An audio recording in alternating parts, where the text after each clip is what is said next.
مزاج انسان جو ہوتا ہے وہ ہر کام اچھی طرح سے کر لیتا ہے، اور ایک دفعہ طبیعت میں چڑچڑاپن پیدا ہو گیا اور جھنجھلانے لگی طبیعت تو کسی کام کا نہیں رہتا، پھر ذرا ذرا سی بات پہ جھنجھلاتا ہے اور الٹی الٹی پھینکتا ہے۔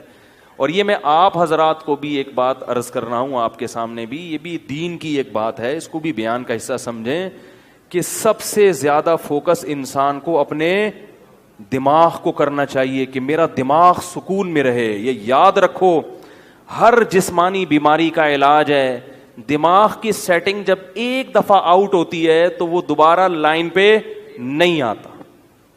میں نے نفسیاتی مریض کبھی بھی مکمل ٹھیک ہوتے ہوئے نہیں دیکھے کہ پورا صحیح ہو گیا ہو۔ یہ بہت اہم بات ہے، اس کو نوٹ کر لیں۔ جو ذہنی مریض ایک دفعہ بن گیا، شاید لاکھوں میں کوئی ایک صحیح ہو جاتا ہے، اگر وہ صحیح بھی ہوتا ہے تو پورا صحیح نہیں ہوتا، تھوڑا سا پاگل رہتا ہے وہ۔ اور آپ دوسری یہ بات نوٹ کر لیں کہ پاگل تھوڑا بھی بہت ہوتا ہے، یہ بہت ہے، آپ اس کو مذاق نہ سمجھیں، یہ دین کا حصہ ہے یہ باتیں۔ پاگل تھوڑا سا بھی، بولو بھائی، بہت ہوتا ہے، پاگل میں تھوڑا بوڑا نہیں ہوتا، جو تھوڑا سا پاگل ہے وہ تھوڑا سا نہیں ہے، وہ کسی بھی وقت کچھ بھی کہہ دے گا۔ تو اس لیے سب سے زیادہ حفاظت کس چیز کی کرنی ہے؟ دماغ کی۔ تو میں آپ کو دو چیزیں بتاتا ہوں جن کو اگر آپ ذہن میں رکھیں گے نا تو انشاءاللہ دماغ، یعنی جن چیزوں پر عمل کریں گے دماغ سیٹ رہے گا۔ نمبر 1، نیند میں کبھی کمی نہ ہونے دو۔ نہیں یاری بات یار، بھائی نیند کیا کرنی ہے؟ ایسی کی تیسی، جو مرضی کام اہم سے اہم رہ جائے، پہلے کیا ہے؟ نیند مکمل ہو۔ پہلے کیا کرنا ہے؟ نیند آ رہی ہے، تھکا ہوا دماغ، سارے کام ایک طرف، پہلے سوؤں گا میں، جاؤ جو مرضی ہو۔ بھائی وہ شادی میں جانا تھا، وہ ولیمے میں جانا تھا، وہ کیا کہتا رہے، ہم نے پہلے کیا کرنا ہے؟ کیونکہ نیند کی سیٹنگ آؤٹ ہو جائے نا تو بس دماغ گیا، دماغ کہاں جائے گا؟ میں نے اپنی زندگی میں کئی لوگ اسٹریس اور ڈپریشن کے مریض دیکھے ہیں جو نیند پوری نہیں کرتے تھے۔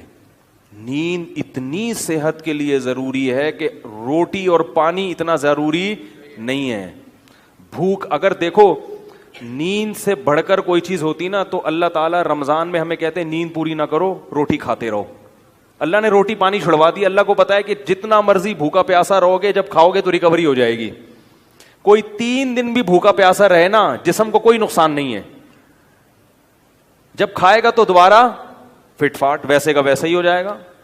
لوگ ایک ہفتہ بھی بھوکا پیاسا رہتے ہیں، کوئی بیماری پیدا نہیں ہوتی، کمزوری ہوتی ہے وقتی، جب کھائیں گے پیئیں گے دوبارہ فریش ہو جائیں گے۔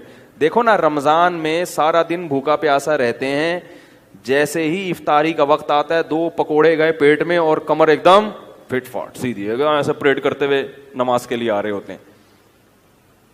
تو وہ رات کو نہ بھی کھائیں نا، صبح کھائیں گے تو یہ ایسے ہی ہو جائیں گے۔ بیمار ہوتا ہے، بھوکا رہنے سے بیمار نہیں ہوتا۔ لوگ کھانے کو فوکس کرتے ہیں صحت میں، نیند کو فوکس نہیں کرتے۔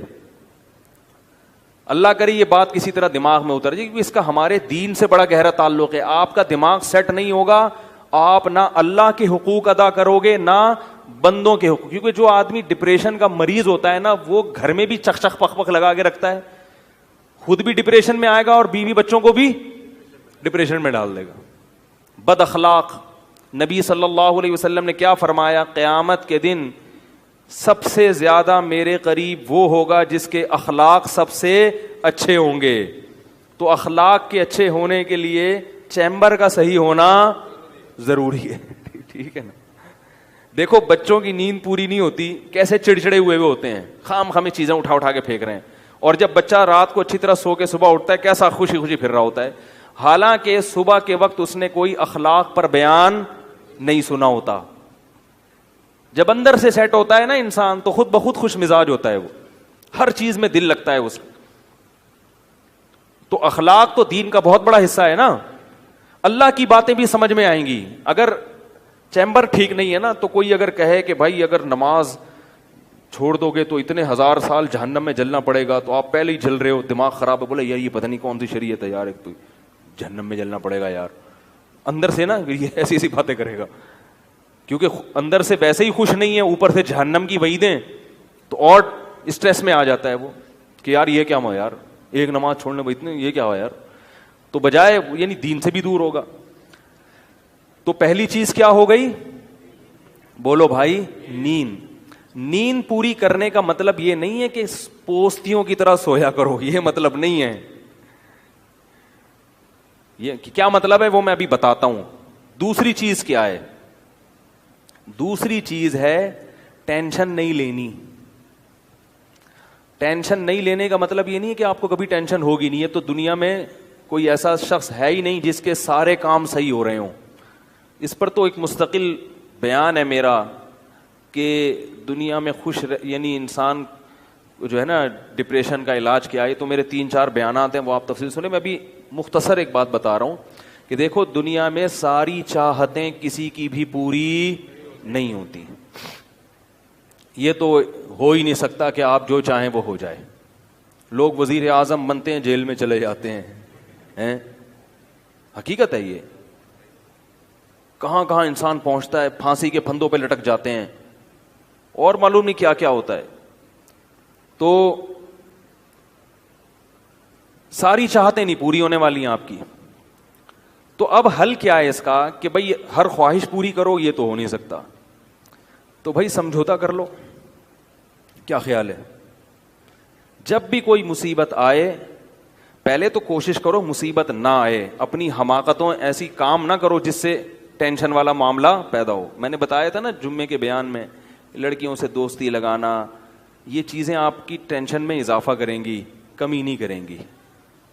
حقیقت ہے یہ. تو یہ چرس پی رہا ہے, چرسیوں میں اٹھ رہا بیٹھ رہا ہے, چرس پینے سے ٹینشن بڑھتی ہے, کم نہیں ہوتی. جب نہیں ملے گی تو پاگل ہوگا نا. تو وہ کام, ایسے کام کرنا جس سے آپ غریب آدمی ہو لیکن رہنا آپ نے مالداروں کے علاقے میں شروع کر دیا, اس سے ٹینشن بڑھے گی, احساس سے کمتری کا شکار ہو جاؤ گے. یار اس کے پاس بھی گاڑی, یار اس کے پاس کرولا, میرے پاس رکشا, خام خا. تو آپ کو چاہیے تھا کہ جب آپ رکشا ہے تو ایسے علاقے میں جاؤ جہاں سب کے پاس کیا ہے, رکشا ہے. دکان پکوڑوں کی ہے اور سوچیں کروڑوں کی. یہ خام خا میں لوگ ٹینشن میں آئے ہوئے ہیں. میں نے ڈیفنس کے لوگوں کو بھی ٹینشن میں دیکھا ہے. 1000 گز کا بنگلہ ہے, کروڑوں روپے کما رہے ہیں, مگر ٹینشن میں ہے.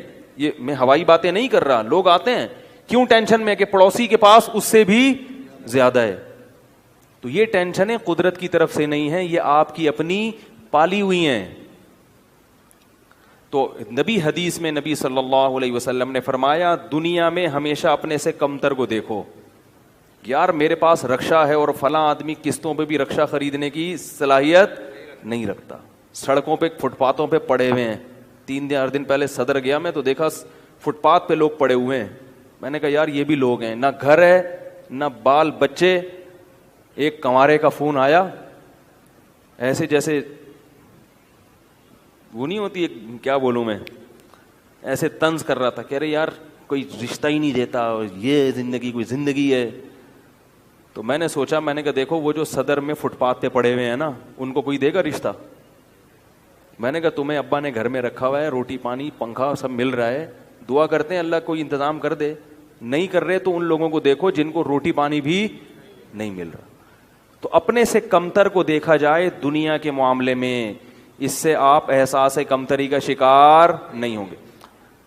تو ٹینشن ختم کرنے کی ایک بہت بڑی ذریعہ یہ ہے کہ اگر پھر بھی کوئی مصیبت آ گئی تو تقدیر کا سوچا جائے کہ جو چیز مقدر میں ہے وہ ٹل نہیں سکتی.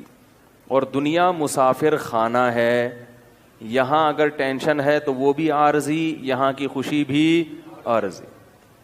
ایک آدمی کے بچے بچھڑ گئے, طلاق ہوئی میاں بیوی میں, بیوی بچوں کو لے گئے فرار.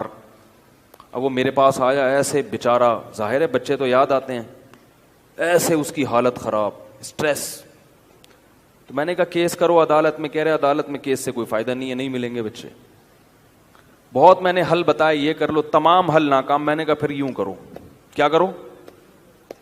مٹی ڈال. میں نے کہا ڈاکٹر عافیہ صدیقہ کا سوچو, وہ عورت ہے, جیل میں ہے, اپنے بچوں سے دور ہے, مزید اولاد بھی نہیں ہو سکتے اس کے. میں نے کہا تمہارا اگر تمہیں جیل میں ڈال دیا جائے نا ابھی تو تم کہو گے چلو بچے نہ ملیں لیکن جیل سے تو باہر آؤں, یہی سوچو گے نا. اس کا سوچو کہ وہ ایک عورت ذات ہے, کئی سالوں سے جیل کے اندر پڑی ہوئی ہے, اور عورت کے لیے بچوں سے جدائی وہ بہت زیادہ مشکل ہے, مرد تو برداشت کر لیتا ہے. تو میں نے کہا اب جو چیز بس میں نہیں ہے اس پہ غم کرنا فضول, مٹی ڈالو ایسے اور شادی کرو اور مزید نئے بچے پیدا کرو.